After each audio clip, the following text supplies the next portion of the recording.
Na mtazamaji, idadi ya waliofariki katika ajali ya Bomet imeongezeka kufikia 15 baada ya watu wengine wawili kufariki wakipokea matibabu. Na haya yanajiri huku manusura wakisema kuwa ajali hiyo ingeepukika iwapo miundombinu bora ingekuwepo katika barabara ya Sotik kuelekea Kericho. Na kama anavyoarifu Laura Otieno ni kwamba waziri wa uchukuzi Davis Chirchir amesema kwamba vifaa vya kupima viwango vya pombe vitarejeshwa ili kuzuia ajali za barabarani.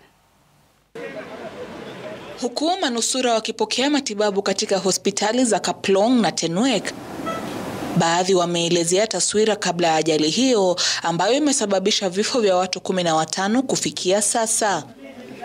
Charles Kitur aliyempoteza mwanawe katika ajali hiyo akisema lori lilipoteza mwelekeo dereva alipojaribu kukwepa kumgonga mwendeshaji wa pikipiki. Lori ilikuwa na momentum, ilikuwa imeshika na juu ilikuwa na mzigo wa mteremko.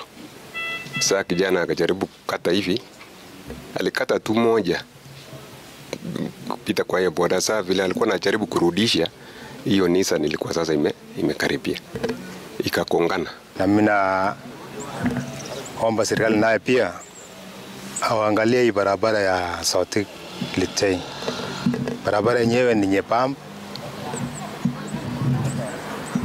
na imepoteza watu wengi sana.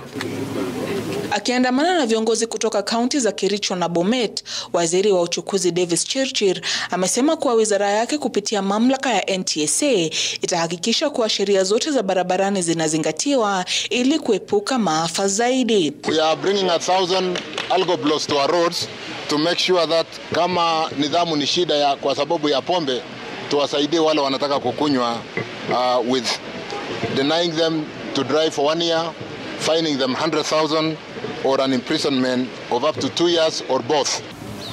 Aidha, haya yanajiri baada ya watu wengine 12 kujeruhiwa katika barabara ya Narok kwenda Bomet.